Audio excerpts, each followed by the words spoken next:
What's good, YouTube? It's your boy Loki OJ back with another video. Now, before I start this video, I'd like to thank everybody who's been subscribing lately. Finally hit that 200 subscriber mark. You know, feeling really good. Gonna be putting out a lot of videos more frequently, as much as I can after work and everything in between. Focusing more on my thumbnails and everything, putting down a lot of content. So if you guys want to see a video, just make sure you put it down in the comment section below, leave a like on the channel, and just tell me what you think, tell me what you want to see.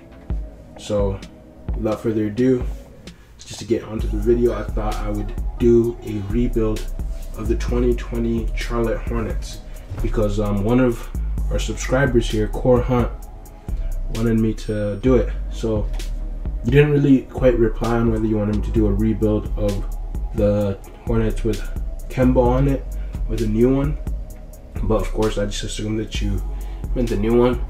And so far, since this is to this current day, the Hornets haven't made many signings, but the only signing that they've made is in that sign and trade, where they got Terry Rozier for 3 years, $19 million a year, and picked up PJ Washington into the in the draft.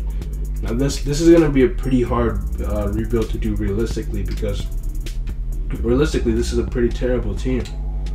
Like I don't know what Michael Jordan's thinking here. Maybe he's just trying to run a franchise so that he can save money. Maybe he's trying to be like the Clippers' former owner, but since he's a former player and he was the greatest player of all time, nobody seems to give him too much flack for it, even though he's been pretty bad at running this team. Like it's actually ridiculous how bad he's been, considering how good he was as a basketball player. So we're gonna try and go in and do what we can realistically, see what we got, see how we're gonna be able to do as a team, and yeah, it's gonna be episode 1. Now this offseason has been pretty crazy with all these moves. You got Kawhi to the Clippers with Paul George. We didn't know everyone always talks about Lee GM. Now is it Lee Kawhi GM? I don't know, man. Somebody's gonna come up with a meme for that. They come up with a nickname for Kawhi, because he's making moves out here, man. And he might just he might mess around and end up winning the Clippers a championship. Raptors never sniffed the playoffs. I mean, the finals, he got them a championship. The Clippers have never sniffed the finals. Is he gonna repeat when Paul George is his running mate? I guess we'll see. One thing's for sure though, they're going to have a the best defensive team perimeter-wise in the NBA. Now let's see what this owner wants. He wants us to win at least 20 road games this season. It's gonna be hard to accomplish. I don't know, we might just tank, because literally the Hornets might be, he wants us to have a roster top 15 in the league. Maybe in the East, but we're not getting top 15 in the league. So it's gonna be hard to accomplish. And I strongly believe the key to winning an organization is to have your players don't do anything to upset many of our players. This is obviously not Michael Jordan, because Michael Jordan obviously doesn't care about any of that. So, well, we got our budget over here. Looks like everything's good to go. And let's get into it. So we're just gonna auto-generate the rookies, because actually, I don't know, let's see if we can download a draft class. Let's see if we can get somebody from this 2020 draft class. I don't think LaMelo Ball is gonna be in this, but honestly, to replace Terry Rozier with LaMelo Ball wouldn't be that bad of an idea. But realistically, I don't think Charlotte Hornets would be the team to take a chance on LaMelo Ball, because Michael Jordan seems to have a thing for All-American players who are centers and can't shoot. Either centers or can't shoot. So yeah, that's it. first thing we're going to do is just look at our roster. The best current player on this roster is Cody Zeller. Nicholas Batum is there as our highest paid player, making $25 million a year. And our best young talent, supposedly supposed to be PJ Washington, but I think he's going to be another guy.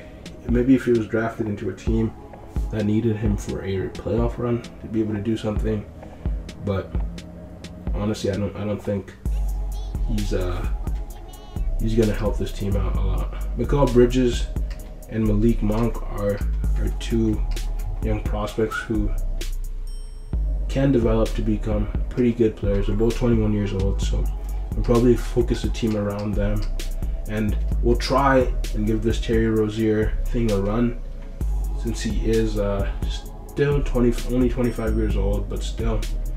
He's getting $19 million a year. It's gonna turn out the same thing as this Bismack Biyombo contract, where he plays like one season and then they realize that he just doesn't work, or he's not good enough, and they're probably gonna just bench him or try and trade him, but they can't, because they can't include any draft picks, because they need the draft picks to take players like PJ Washington, who obviously don't fit their trajectory.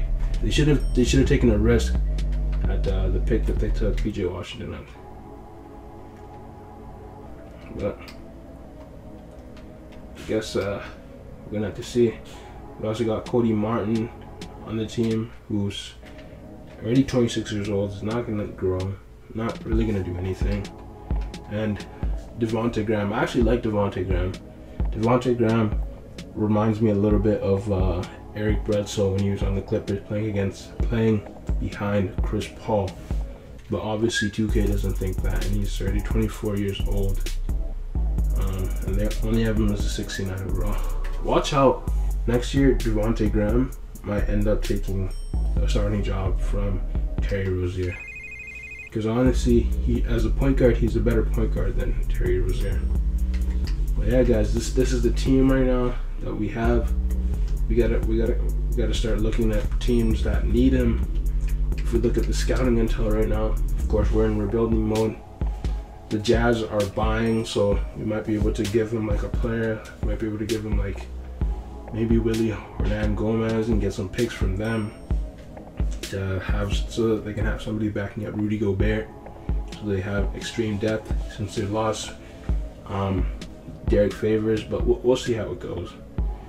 The Kings, obviously, there's not really much we could do here, because none of our players, we don't have any players that they would really want, or we'd have to wait to see if they're falling out the playoffs, and if they want to unload some players onto us, or if they're just on the brink of making the playoffs in this very deep Western Conference. And the Kings are known to make stupid moves. Maybe we can get like a young player like Buddy Hield, or maybe even Bogdanovich. Bogdanovich wouldn't be too bad of a player to have on this team, since he is relatively young, but he also has that veteran experience on him. We'll look into it. I don't think we could trade it with anyone on the Knicks that would really be worth it. Yeah. Of course, the Lakers aren't really going to be looking to trade for much, and there's nobody here that is available that we'd really want. But yeah, I think this is a good introduction to this video. Again, I'd like to thank everybody for subscribing, and in the next video we're gonna go through the rest of the teams, see what they have to offer realistically, and then maybe we'll play a game or two to see how the team goes, and then look at which trade pieces make sense for the Hornets to make and for the other team to make going into next season, considering all their goals and aspirations.